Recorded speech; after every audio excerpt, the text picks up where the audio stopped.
Welcome to the Published Author Podcast, where we help entrepreneurs learn how to write a book and leverage it to grow their business and make an impact. I'm your host, Josh Steimle. Today, our guest is Reyzan Shali. Reyzan is a member of the American Medical Association and the American College of Physicians. As a primary care physician, board certified in internal medicine, she leads a medical practice in Southern California. Reyzan is a public speaker on the topics of intuition and nutrition and the author of Teaming Up Against Cancer, Simple, Powerful Ways to Beat the Odds and Take Your Life Back. Reyzan, welcome to the show. Nice to meet you, Josh. Thank you for having me.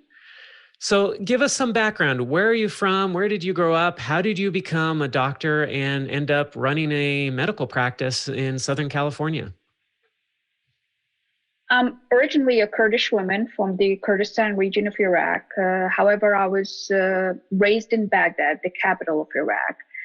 I come from a wonderful family. I have wonderful parents, and I'm the youngest of 9. I was always inspired by other physicians in the family growing up, meaning I was inspired by their wealth of knowledge and how they were able to help others, help people, and ease their pain and comfort them. So I decided to go to medical school, and I did well. After graduation, I decided that I wanted to leave the country, leave home. And that was probably the most difficult decision I made, Josh, because I come from a wonderful family. I had great parents. I'm the youngest of 9, so I was very well protected and very well cared for. So for me to leave all that behind and decide to start all over again in a very foreign environment was very, very scary. However, I always felt that I was a little different growing up. I felt kind of oppressed. Meaning, for example, I remember always wanting to play sports and be active in sports and participate in sports. But I was always told, no, girls don't play sports. Sports are only for boys. You're not acting very feminine, all of that.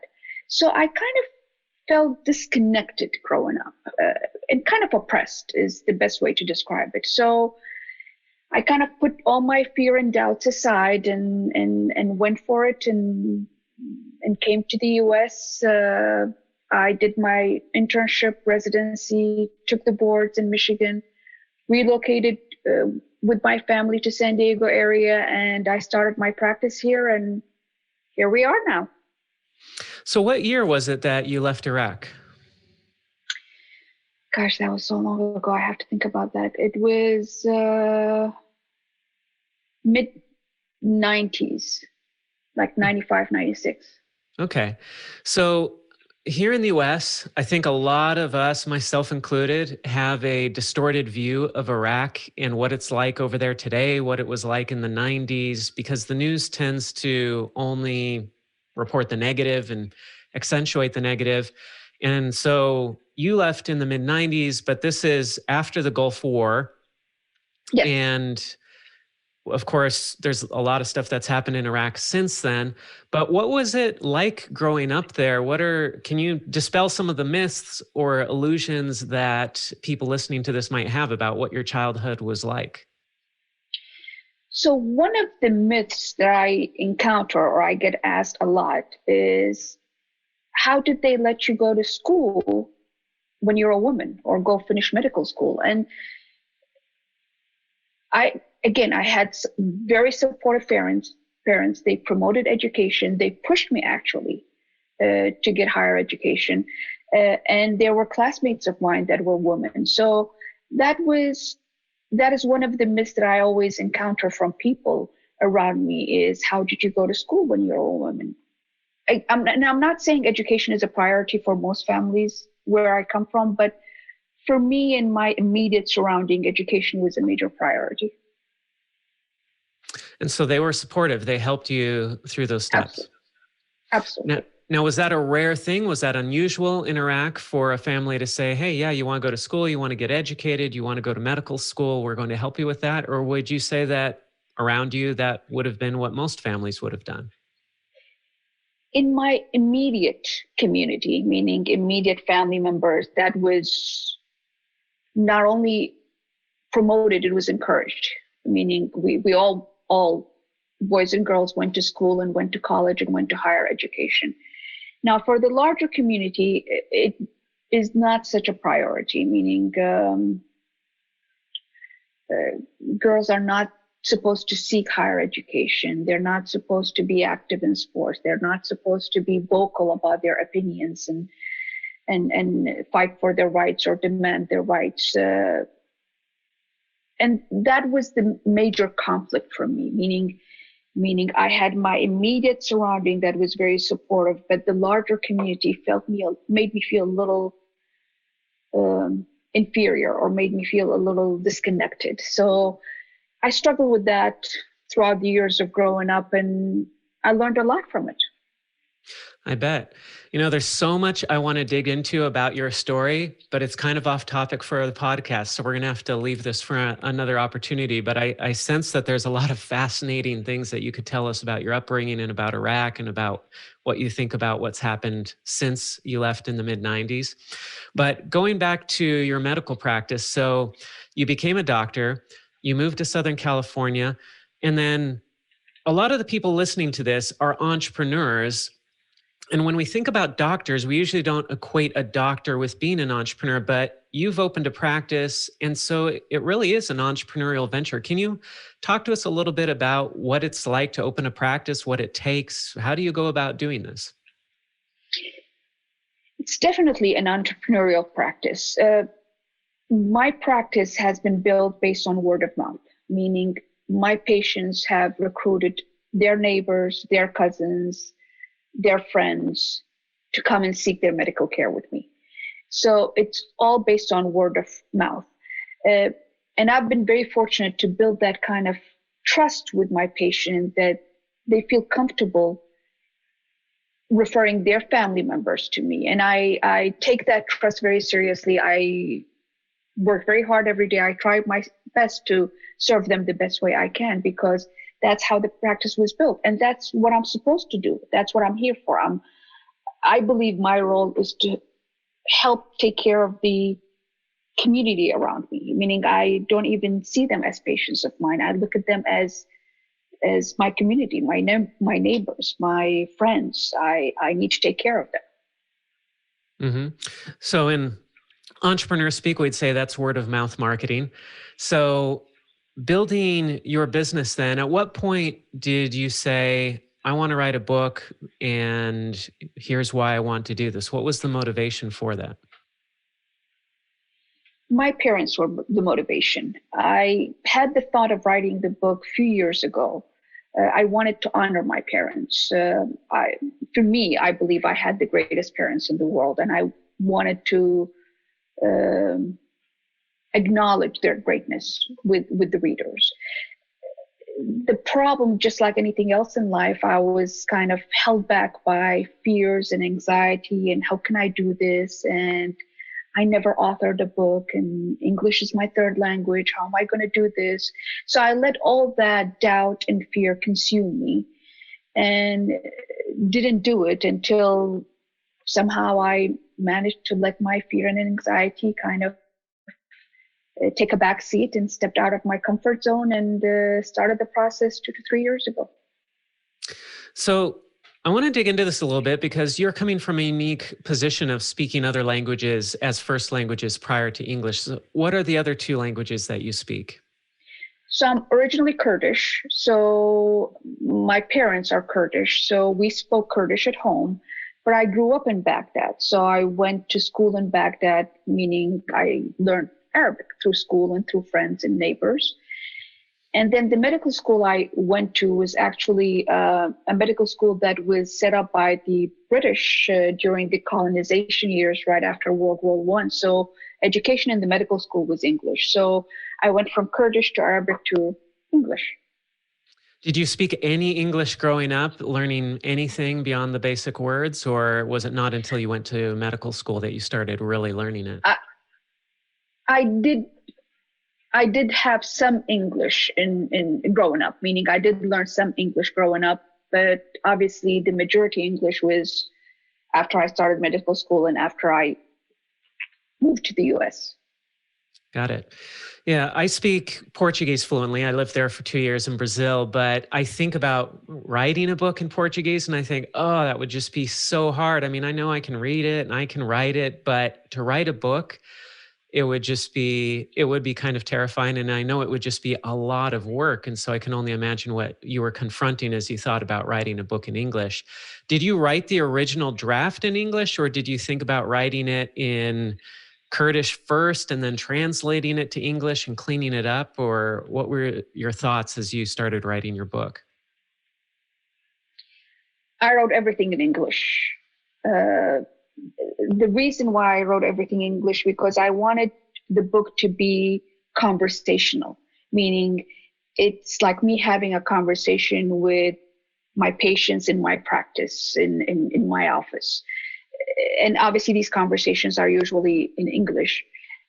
And I actually, the way I outlined the book is I wrote down many questions I get asked from patients and their family members, the more common questions. So I wrote them down and I translated that into kind of few chapters of the book, how to answer these questions the best way I can and write it in a book.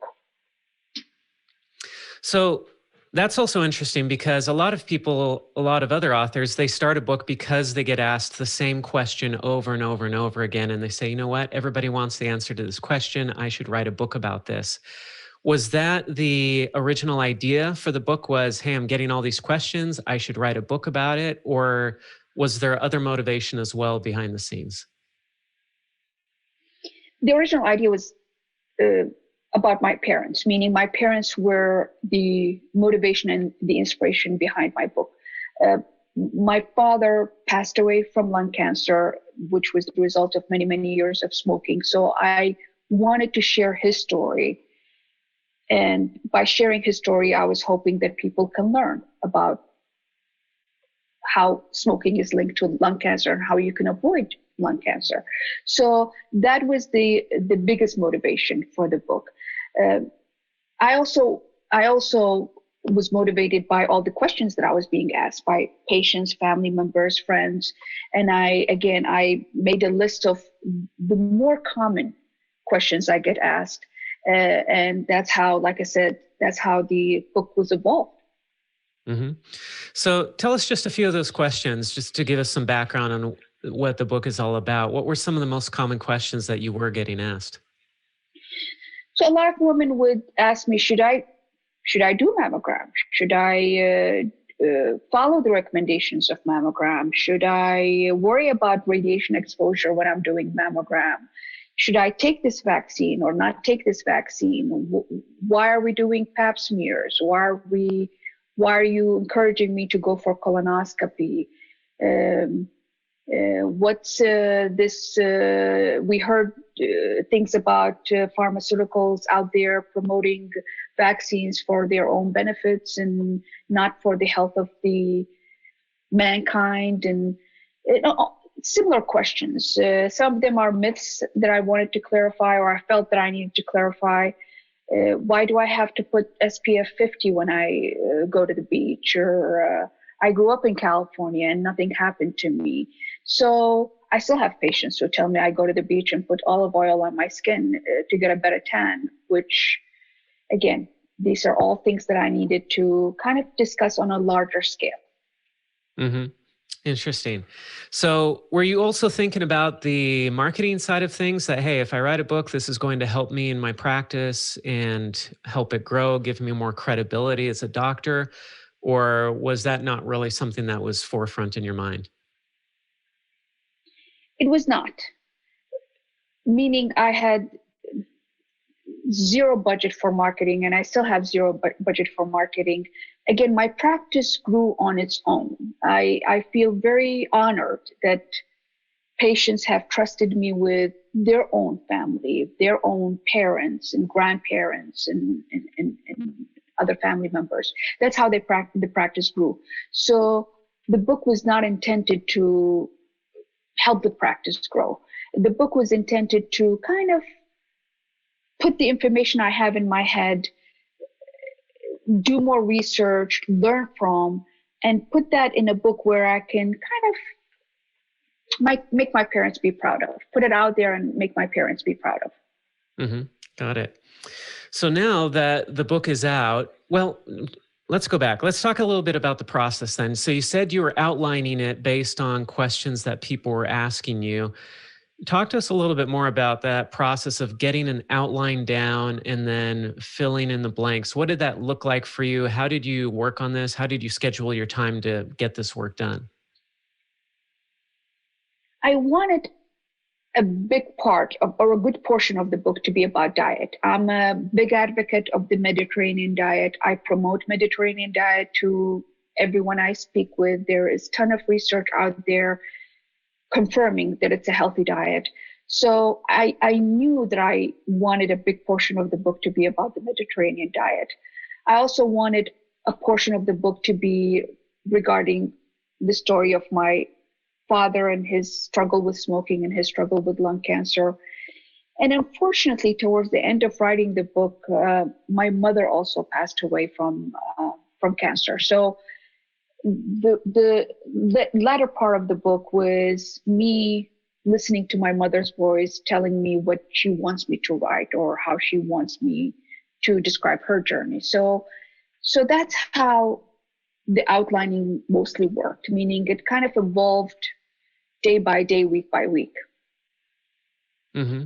Did you set aside time to work on this on a daily basis? I mean, you're busy, you're running a practice, you're a doctor, you've got so many things to do. How did you make sure that you could spend enough time on the book to get it done? Sleepless nights, many sleepless nights. I do struggle from insomnia a lot of times, which in some cases has been a blessing because I can get things done. But yeah, I after practice, and I have two children, they're a little bigger now, but at the time when I started thinking of writing the book, I was chasing them and driving them everywhere. So it was basically me sitting in a parking lot waiting for my son to finish his soccer practice while I was doing my research on my iPad. So I kind of managed to find time in between taking care of other things. Gotcha. So whenever there was any moment to spare time, you just jumped right into the book and started working on research for that or writing it. Absolutely. Both my boys were heavily involved in soccer at that time, and I was driving them a lot. So basically, I'm sitting in a parking lot, waiting for them to finish their practice. I go for a walk and then come back to the car and do a little more research. So it was a creative time management, but we got it done. What did your research process look like? For your book, I suspect you had to do more research than some other people might do. There's some people who will write a business book and it's just their ideas, they're just coming up with things out of their head. There are other people that have to do a medium amount of research, but in your case, where you're talking about medicine, you really need to have the facts straight. So how did you go about doing the research? How did you know when you had done enough research on something? We physicians, we have to read on a regular basis because we have to keep up to date with the research. So that same effort, I multiplied it times 100 for the book, meaning I did a ton of research. And like the Mediterranean diet, there is plenty of research out there. I picked the ones that I feel most comfortable with, that I feel that not only me, but everyone, we all can understand it. We all can feel comfortable with that research. I remember asking the publisher that no research will be used for that book unless I read it, I understand it, I feel comfortable and confident in it. So there was plenty of reading, plenty of staying up late at night studying, and that's how the research was done. Was there anything that surprised you during the research that you were doing that changed your mind on something? I think what surprised me is, why didn't I start this earlier? Meaning, why was I so fearful of embarking on this journey? Why did I let the doubts and fear consume me so much? There is plenty of research out there for all of us, and just like anything else in life, if I had stayed in my comfort zone and let the fears consume me, then I was not going to be able to do anything about it. So I think what surprised me is my own fears and my own doubts. Why did I let them consume me so much for so long? So doing the process of research to help you to gain the confidence and feel like, hey, I can do this. And in fact, I should have done it sooner. Absolutely. Absolutely. So you just mentioned your publisher. So you worked to traditionally publish this, right? Versus self-publishing. Actually, I directly work with self-publishing company because I didn't think that I was going to be able to publish it the traditional way. Okay. So which company did you work with for self-publishing? Was it Amazon KDP or was it a different company? So it's a company that works with Amazon KDP. Okay, like Ingram Spark or something, because there are traditional publishers and then there are hybrid publishers that kind of help you self-publish the book. And it sounds like maybe you worked with a hybrid or an Ingram Spark or something like that. So I work with a publisher in San Diego named Author Bridge Media, and they work with Amazon KDP. Okay, got it. But they kind of helped you through that process of writing and publishing the book. So it was kind of a hybrid situation, it sounds like. So how was that experience? What were some of the things that they were most helpful in doing for you as an author? I think it was a wonderful experience. The most help I needed from them is to fix my English, to be quite honest with you. Edit the book and fix my English and not be horrified by my spelling mistakes and grammar mistakes. So their editor was wonderful. She worked very hard with me. She kind of fixed many of my mistakes and did not make me feel bad about my mistakes. And that was the biggest role. Mm-hmm. Yeah, this is interesting. This comes up with a lot of first-time authors that for some reason, we, as authors, we feel like we have to be a good writer to be an author. And yet to be an author, we don't actually have to be a good writer. In fact, we don't even have to write the book. There are a lot of authors out there who go and hire a ghostwriter and they just talk to the ghostwriter and the ghostwriter does the writing.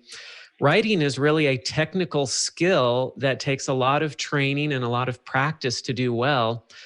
And yet we assume that, oh, I'm going to write a book. I got to do it all by myself. Otherwise, I'm not a real author. And one of the messages I try to get across to people is you don't have to write the book to be the author. You just need to come up with the idea and the meat of it. But the technical writing side of it, you can outsource that to somebody else. And there's no shame.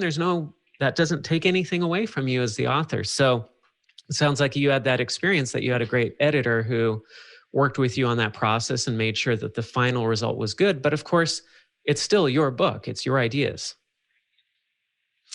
So absolutely.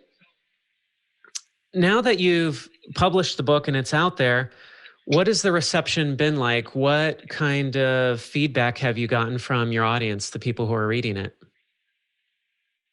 Overall, very positive. Again, the book was meant to be conversational and storytelling.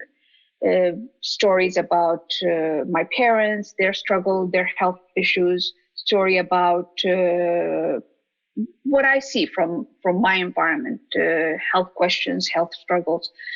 And again, it was meant to be conversational, meaning it's like me and you sitting and talking.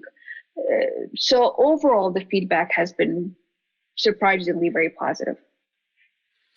And I suspect as time goes on, you'll get more and more testimonials because this is a book you want people to change their behavior, to invest in changing their diet, changing their mindset, changing their habits so that they can be healthier, getting screened, things like that.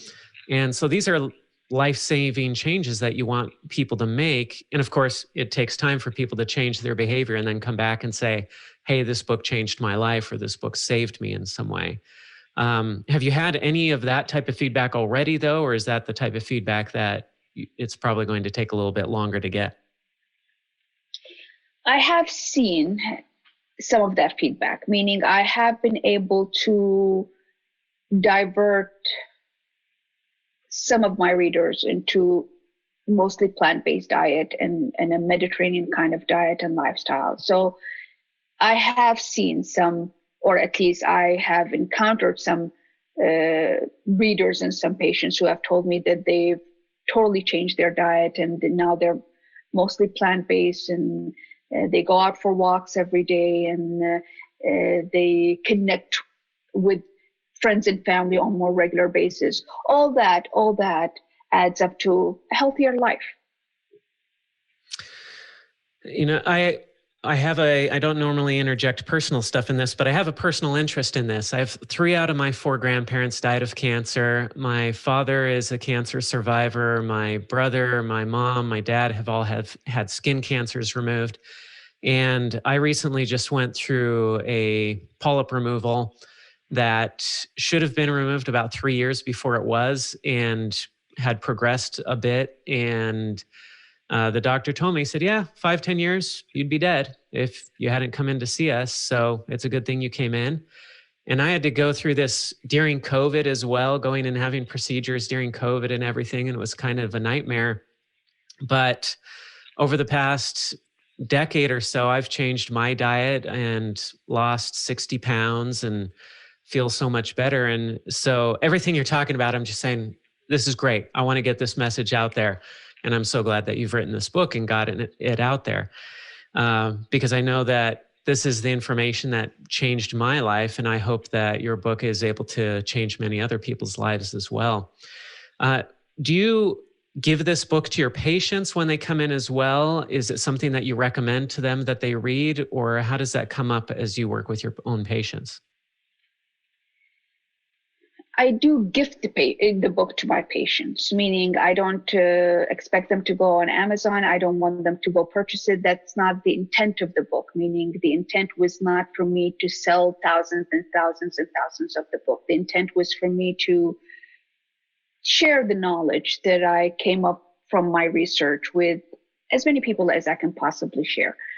So that was the intent of the book, meaning I do give the book to my patients. Not all of them. I don't have that many to gift, but people who are directly impacted by cancer, or they have a family member directly impacted by cancer, I give them the book, and I hope they learn from it. That's fantastic. So a lot of people, once they write one book, they kind of get addicted to it and they say, well, you know what? That wasn't that bad. I think I could do that again. Have you thought about writing another book or any follow-up to this one? Absolutely. Absolutely. So what would the next book be? The next book is going to be mostly about Mediterranean diet, meaning this first book had a chapter about the Mediterranean diet. The next book is going to be mostly, or all the book is going to be regarding Mediterranean diet. I already have the chapters in my mind. I've outlined some of the chapters, meaning I've already done the research. So I want to talk about Mediterranean diet and the link to bone health. I want to talk about Mediterranean diet and its link to immune health, Mediterranean diet and its link to heart health. So I have a few chapters in mind. I already started doing a ton of research, and I'm excited. And like I said, now that I know that writing a book is, you don't have to be a perfect writer in order to write a book. You just have to start, meaning you just have to start the process, and then you're going to notice that you have a team who's going to work with you. Just like you mentioned earlier, a lot of people want to write a book, but they think they have to be perfect at everything in order to write a book. That's not my experience. I still struggle with writing and speaking in so many different ways, but I realized there was a whole team around me that helped me make it happen. It's great advice for aspiring authors to put a team together that can support you in your venture. So now that you're thinking about writing your second book, what are some of the primary other lessons? You've given some here, but what are some of the other lessons learned from writing your first book that you're saying, okay, on the second book, I'm going to do this different, or I'm going to do this the same because it worked really well on my first book? So I'm definitely going to use an editor, just like I used an editor for my first book, and I probably will go back to the same editor because she and I worked very well together. So that is one thing that I think I'm going to continue to do the same way because it worked very well for me first time around. What I'm also going to focus on is not be as stressed about it, meaning going back to the process of writing the first book, I realized that I kind of consumed myself with stress. I worried a lot about the outcome. I worried about a lot about the final product. I think I'm going to focus on enjoying the process a little more next time around. There is a lot to be learned from writing a book. There's a lot of personal growth that comes from writing a book. So it's not just about the product. It's about, I think I'm going to focus on my own personal growth also. Yeah, absolutely. There's so much to be learned, and there's so much fun in writing a book as you're doing the research. One of the things I love is doing the research and saying, oh, this is so fascinating. The hardest part is knowing what to cut out, what to not include, because there's so many things you come across that you say, oh, I want to include this too.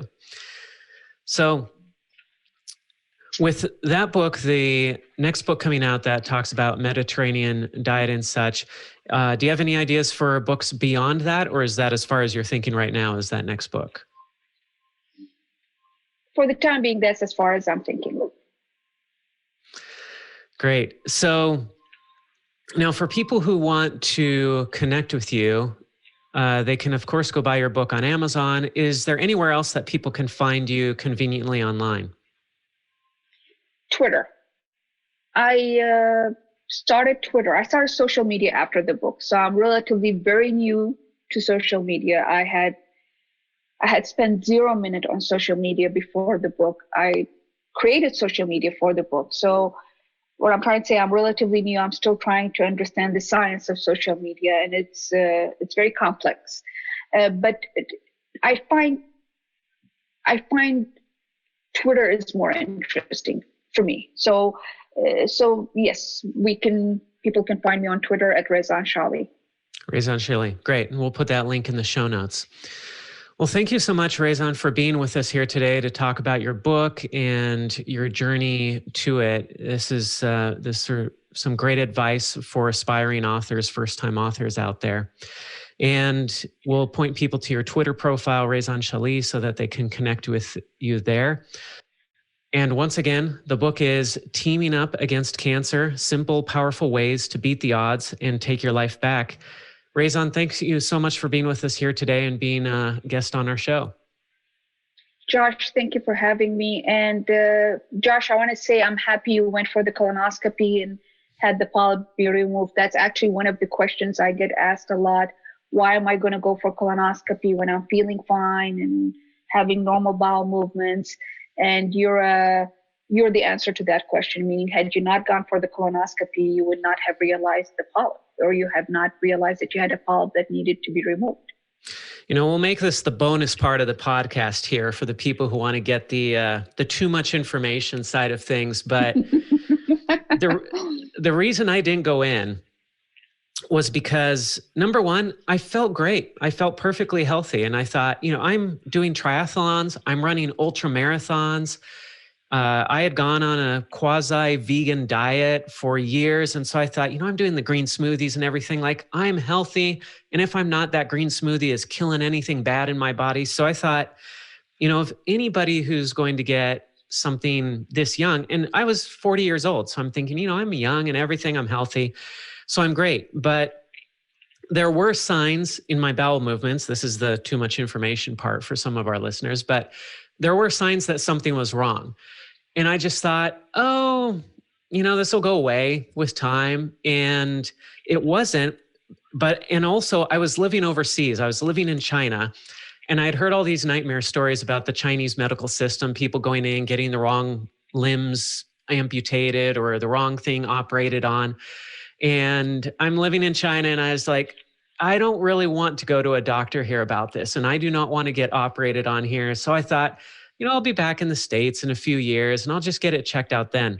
Well, that's what I did. And so I waited about 3 years after I started having signs that something was up.